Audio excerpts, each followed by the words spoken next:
Hey guys, this is Rocking3 bringing another live commentary Forza 5, and what you're watching here is the A-Class Xbow. I have two of them actually. This one is a rear-wheel drive Xbow, and I have an all-wheel drive Xbow as well. So first I want to show you the rear-wheel drive one, and I'm going to show you that I did a time attack. I think this is for about 250th place. And this is an Xbow versus an Xbow. So I beat two rivals in this one. So this one is going to be the first one that I did, and then I started over, reloaded a new rival, and then raced the next one as well. I've been doing a lot of tweaking and tuning on this rear-wheel drive Xbow. It was very, very challenging. The back end has been giving out a lot.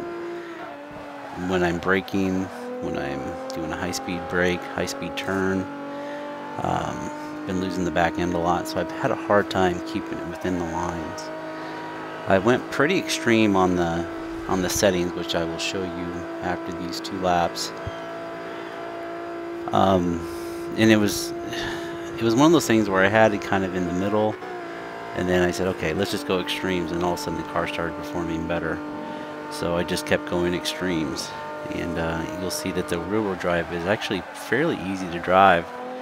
I did add stability control to it, and actually between this one and the next lap I made some additional changes as well to the brakes, and to some of the gearing as well. So that one I did beat him, and this one loaded up, I want to say it was a little bit, it was even a little bit higher.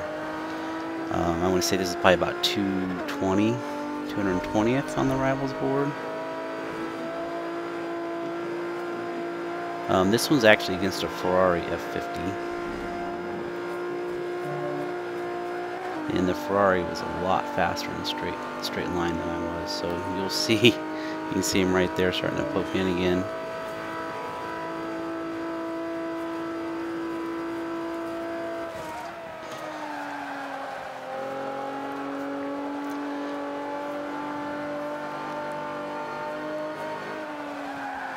Now keep in mind this is still for like 275th, 280th place, so these aren't perfect laps by any means.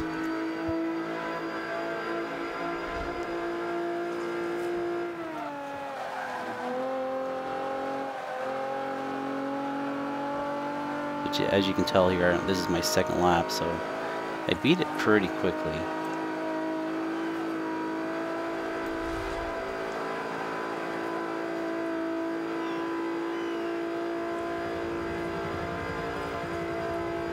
This is definitely the area where I do very well at, and it's up this double hill.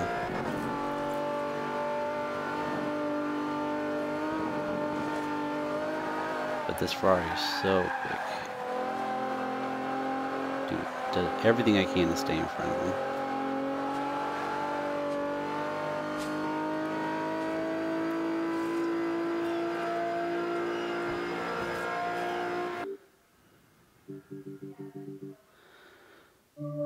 So we beat that one as well. You can tell it was very challenging. It's a very tough track anyway to begin with, because it has a couple of really steep turns in it as well. So what I want to show you first is, actually I need to load up I believe this is the correct one. Let me make sure this is the right one, since I have two of them. Alright, it is. So I'm going to go into the upgrade area. And first of all, I want to go through the parts. This one's going to have an upgraded engine. Did the second one there. Would like to do that one, but can't do it. Did not change the drivetrain, and you can see I used the supercharger of that one right there. I have full race wing front and back, and we'll skip over here like we usually do. I have full brakes. Let's see if I have a full cage. I do not. I have the second one. Let's go through these. I'm going to have race that. I don't think I have a race transmission. Yep, I have the sports transmission. And I don't know. We got the second to highest there. and full there. Key here is always going to be around the tires. What do we put on the tires? You can see the stock rim is still on there because there's no adjustments there. And I got full width, front and back.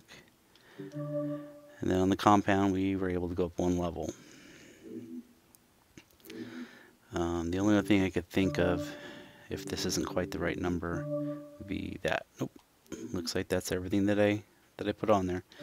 So let's go ahead and go through the tune. And now keep in mind, like I said during the racing there, this is going to be extreme. This could be a starting point for you, and if you wanted to work your way inwards on this, and this will make a lot of sense here in a second. There was the gearing that I ended up with. It's actually turned out pretty good. I didn't tweak it too much beyond that. Here's where it gets kind of crazy. Actually, not this one yet. This is pretty standard. Been playing with this one between that, and I might even go in a little bit more on the camera, but so far so good. But here's where it gets extreme. Full front, no rear at all. Full front, no rear at all. Just left those kind of standard. I didn't really move those around too much. Full, none. Full, none. Absolutely extremes, I know. But for some reason it is working with this particular car.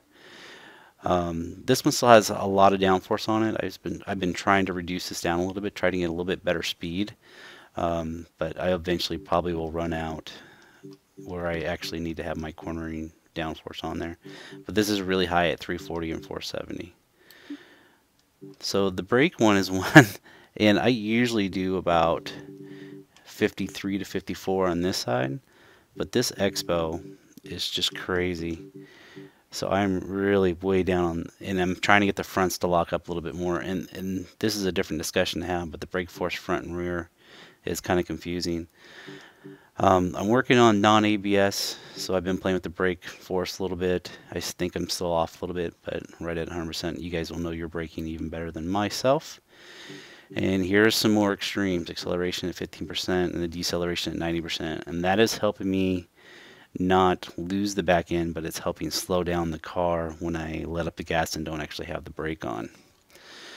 So again, very, very extreme car at this point. And I'm sure there's going to be a better middle ground on that, especially once I start taking the downforce off. But right now, that is what's running best for me, and I'm keeping it under control. It's probably adding a little bit of understeer, which is bad, of course. You're going to be a little bit slower through the turns. But right now, it's making it controllable. So that's kind of where I'm starting on that one. I'm going to work my way in a little bit and see if I can make it oversteer a little bit more, but without losing control. Like I said, very bizarre car. I actually have an all-wheel drive version of this as well. It's not set up to the extremes as that. It actually understeers a little bit naturally because it's an all-wheel drive car. But I will do a video on that one as well, so you can see my settings on that. I got an interesting aspiration change on that one. Alright, thanks a lot for watching, guys, and we'll catch you in the next one. Later.